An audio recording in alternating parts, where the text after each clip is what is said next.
On the last episode of Mangaka Z, Akira Toriyama becomes the best mangaka in the Shonen Jump magazine with Dr. Slump. But after 4 years of serialization, he ended his work in 1984 under one condition from Shonen Jump magazine, and that's to come up with the next big hit within 3 months. Would Toriyama be able to conquer this seemingly impossible task? Find out in this episode of Mangaka Z. Well, that was fun to do. Hopefully it was not too cringy. Enough of mess around, let's begin today's episode of The Godfather of Shonen Manga Part 2. So without further ado, hit my intro fam.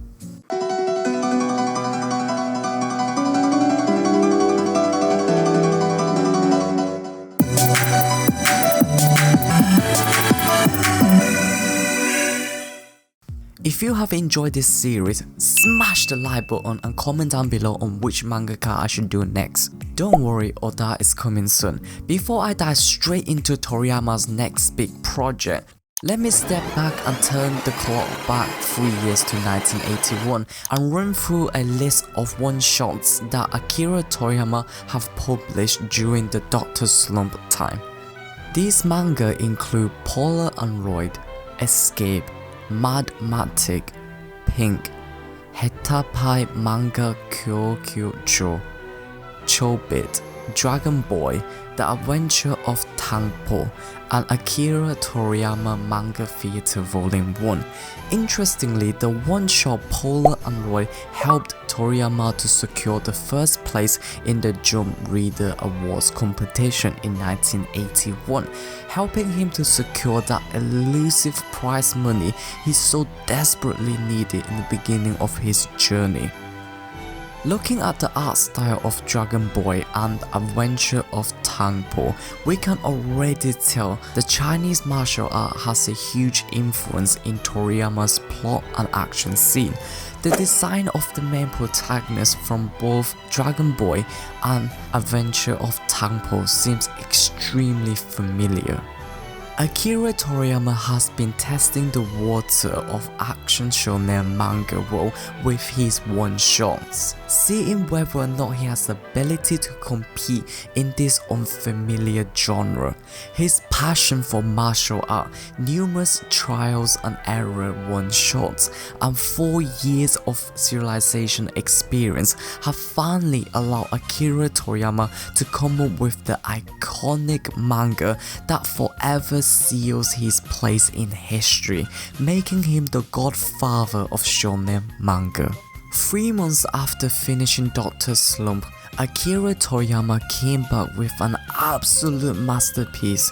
He begins the journey of Dragon Ball in the 3rd of December 1984. This is a historical moment in the manga history. It is the birth of the modern shonen action.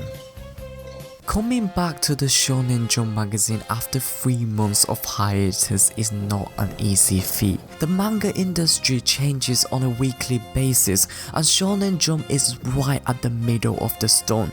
Competition is extremely fierce to say the least. We have many iconic shonen mangas like City Hunter, Captain Tsubasa and Koji Kame at the time, and the biggest boss among all of them is The Fist in the North Star by Tetsuo Haru, a hardcore action manga following the journey of Kenshiro in the post-nuclear war. The 3 months period felt like 3 years to Toriyama. The landscape of Shonen Jump has changed and he's no longer the undisputed #1 king in the magazine. He needs to climb his way back to the top once again, just like how Muhammad Ali and MJ came back and dominated the industry. The main protagonist of Dragon Ball, Son Goku, is inspired by the Monkey King from the classic Chinese novel Journeys to the West. The story follows the journey of Goku and Bulma searching for the 7 Dragon Balls to summon Shenron, a green dragon that can grant any wish. In the early stage of Dragon Ball, Toriyama focuses a lot on the comedic element of the show. Even the battle scene contains a lot of parody and gag, like Goku using his power pole to poke the enemy's backside. Since the inception of Dragon Ball, the show has always met with popularity, but it could never quite pass the tall barrier of hardcore battle manga, The Fist of North Star. Akira Toriyama needs something to push him over the hump, something that allows him to demonstrate his love for martial art and battle. And that comes the World Martial Art Tournament. That was the turning point for the series to me. It shifts the focus from comedy to action shonen manga. Dragon Ball is no longer chasing the shadow of the comedic masterpiece of Dr. Slump. Dragon Ball is its own show now.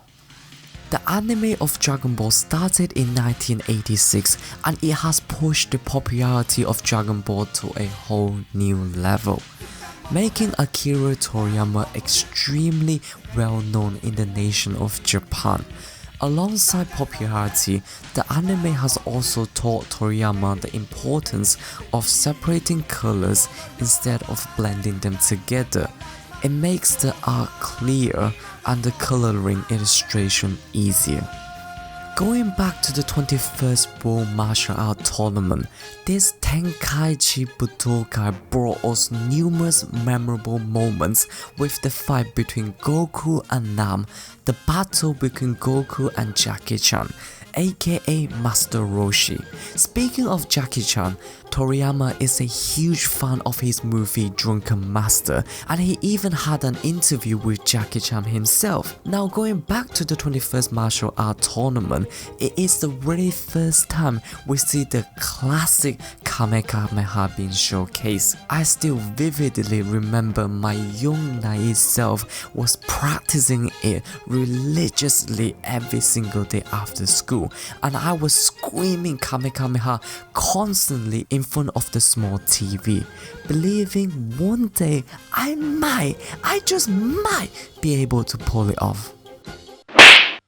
For me, Dragon Ball overcome the Fist in the North Star with the 22nd World Martial Art Tournament, where Goku goes toe to toe with Tien and ultimately Tien winning the competition.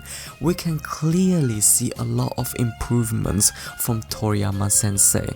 He made the action scene so much more fluid, easy for the viewer to follow, and the impact of the attack is so much more dynamic, allowing the audience to feel the devastating power of each punch. Moving forward, the next big turning point for the series would be the time skip and the 23rd World Martial Art Tournament. We no longer see that naive short Goku who carries baby fat in his cheek. Instead, we have a more familiar and mature protagonist. Goku had an epic showdown with Piccolo. I was nervous and genuinely shuffling my feet every time Piccolo landed a blow on Goku, and I was on the edge of my seat the entire battle. I was praying and rooting for Goku to beat the Devil King Jr. The final home was sung when Goku landed his last headbutt, knocking Piccolo out of the ring, making him the 23rd World Martial Art Tournament champion. A time that no Dragon Ball fan could forget. It was a moment of joy plus a sign of relief. The story of Dragon Ball finishes with Goku marrying the love of his life, Chi-Chi. Man, that was such a classic anime. I have rinsed and repeat the shit out of Dragon Ball every summer during my childhood, believing I would never ever see a better battle shonen anime than that. But Akira Toriyama has a different plan. At that point, he was undisputed the #1 mangaka in Japan, but he's not even done yet. At the beginning of Dragon Ball Z, Toriyama faces with a huge question. Since Goku is already the strongest man on earth, who is he gonna fight next? And now what?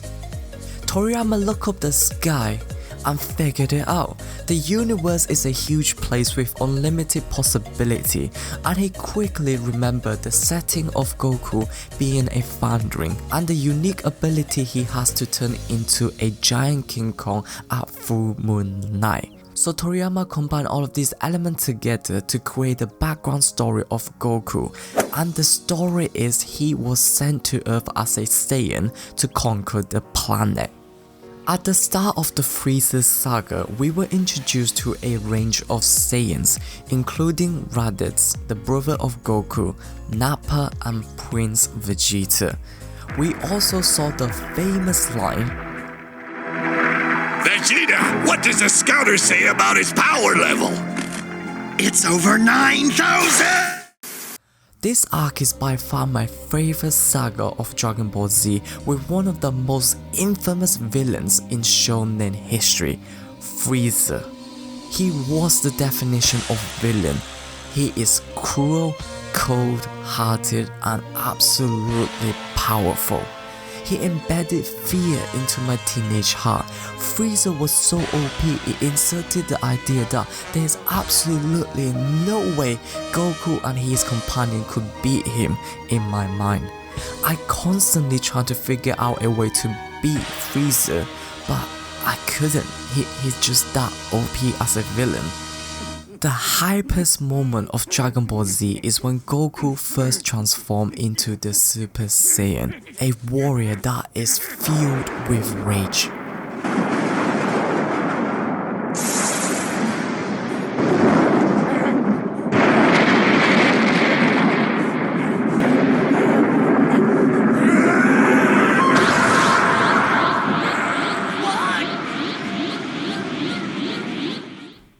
The flaming blonde hair with ice cold emerald green eyes, coupled with the golden rage aura of Super Saiyan, left me completely speechless. The transformation was nuts, and when Goku beat the shit out of Frieza, I was so goddamn satisfied watching it. The following Cell and Buu sagas, Akira Toriyama continues to bring us countless memorable moments, including the war between Super Saiyan 2 Gohan and Cell, the battle between Majin Buu against Super Saiyan 3 Goku.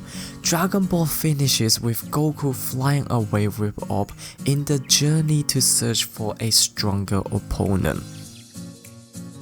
Personally, I don't want to talk about Dragon Ball GT too much, because the anime is technically not based on the story of Toriyama. It is an alternative sequel to the Dragon Ball series. Some people love it, some people hate it. But GT does have one of the best opening songs of Dragon Ball franchise, so if you haven't listened to it yet, go and check it out.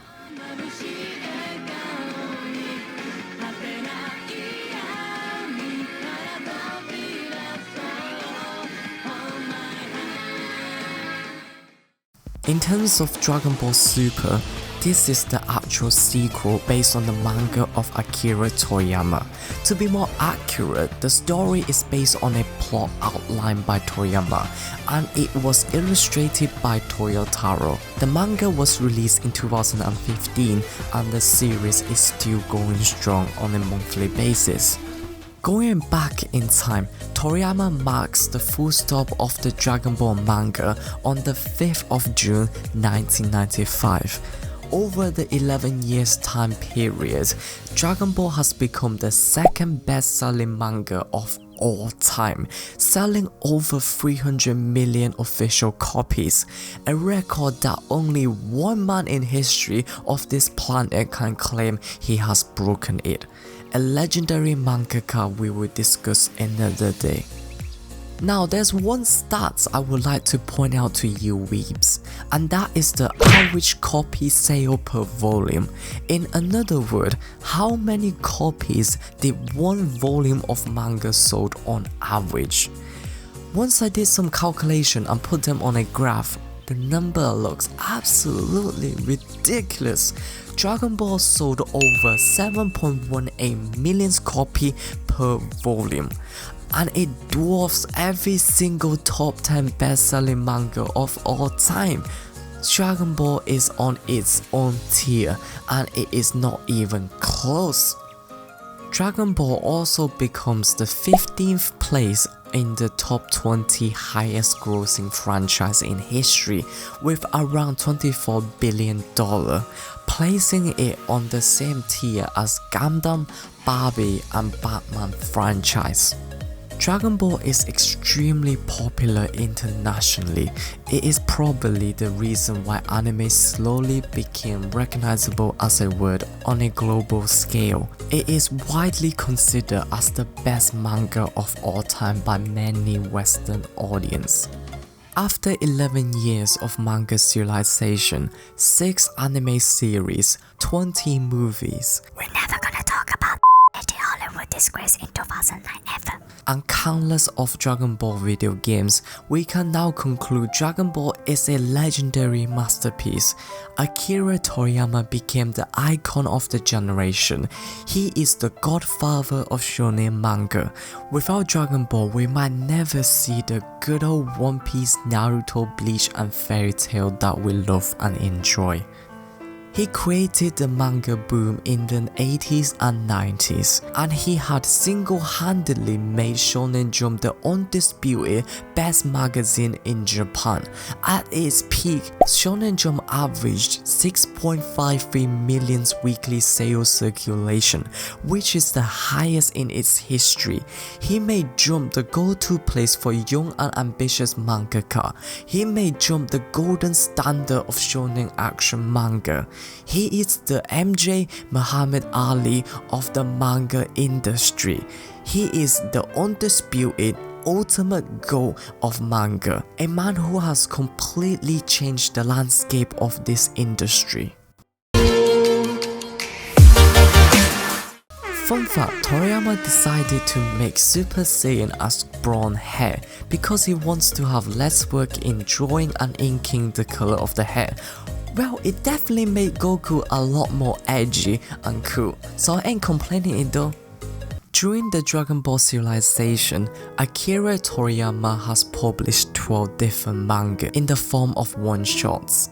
He then followed up with 17 different manga in the post-Dragon Ball era. There is one particular manga I would like to point your attention to, Jaco the Galactic Patrolman, an 11 chapters single volume manga published in 2013. The story surrounds Jaco, an alien patrolman that was sent to Earth to protect it from evil.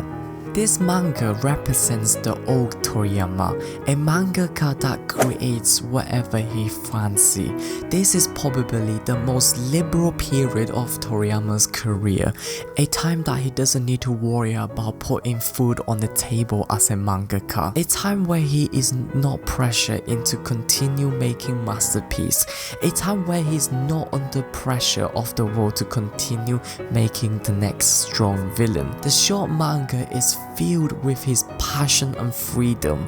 He is drawing what he enjoyed the most, a manga about a goofy and fun story of friendship. Outside of the manga industry, Toriyama also conquered the world of Japanese gaming with his character design in Dragon Quest in 1986. He then followed up with Chrono Trigger in 1995 and Blue Dragon in 2006. Dragon Quest and Chrono Triggers are classic JRPG, especially Dragon Quest. It is a sensational game that almost everyone in Japan knew about it, and it is one of the games that made Nintendo a giant player in the JRPG industry. Reflecting back, Akira Toriyama went from a rejected amateur mangaka who lives in his parents' basement and struggles to survive in the society to a legendary mangaka that produced two of the best manga in both comedy and action genre respectively. His life is almost like a novel where he grinds through countless struggles to reach to the mountain of success. He wrote his own story, he created his own fate, and he made his own legacy within the novel of life through blood, sweat and tears. it is not cliche, he literally did it, and that is why he is one of the greatest mangaka to ever pick up the paper. Thank you Toriyama sensei for creating multiple masterpieces. Thank you for changing the landscape and history of manga. Thank you for inspiring the future generation, and finally, thank you for entertaining billions of people. I will finish off with this quote from Akira Toriyama sensei.